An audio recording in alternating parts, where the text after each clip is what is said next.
What's up guys, thanks for joining us again here at the PlayStation Competition Center for more videos on SOULCALIBUR 6. Rip and Markman here once again. This time we're going to be going over the basics of attacking, blocking, and moving.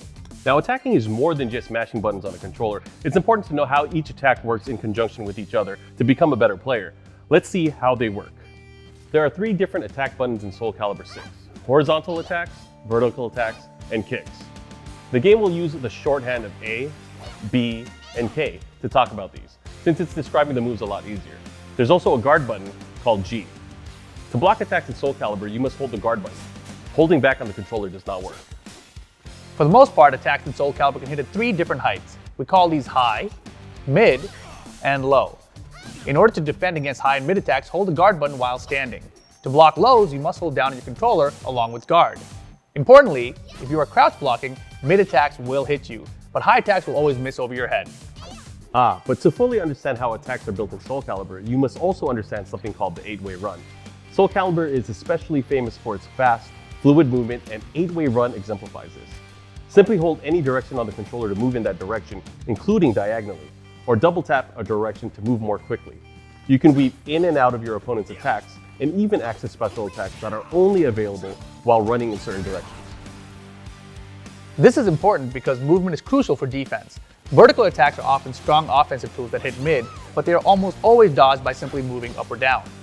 Horizontal attacks, meanwhile, are great at hitting people trying to move, and they're often some of your fastest attacks. But many horizontals are high attacks, so you can just crouch under them. Aha! And then to hit someone who is crouching, you should use a mid-hitting vertical attack again. This forms an interesting mind game that is pretty unique to SOULCALIBUR, since movement is so effortless and crucial to your strategy. If you're running into some difficult attacks, think about how moving out of the way might help you handle it. Guarding is also useful, of course, but it has some drawbacks. If you block too many attacks, your health bar will start to flash yellow, and then red. Eventually, guarding a powerful attack on a red health bar will shatter your guard completely, leaving you wide open for a huge attack. If you press L1 on your controller, you'll perform a powerful vertical attack called a break attack. This attack is especially good at damaging your opponent's guard if it's blocked. But because the L1 break attack is a vertical attack, you can sidestep it and avoid blocking it entirely. Using horizontal attacks to catch players that are moving around, or using vertical attacks to catch players that are scared to move, is a core aspect of fundamental SOULCALIBUR 6 gameplay. Right, and instead of just button mashing, try to react to what your opponents are doing. Are they crouching a lot? Are they using 8-way run a lot? Maybe they're using horizontal attacks or vertical attacks. Paying attention to this and reacting accordingly will help you a lot more in the long term. That'll do it for this episode.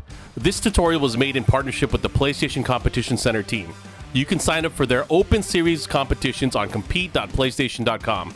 Subscribe to the BNE Esports channel for more tutorials and SOULCALIBUR 6 content.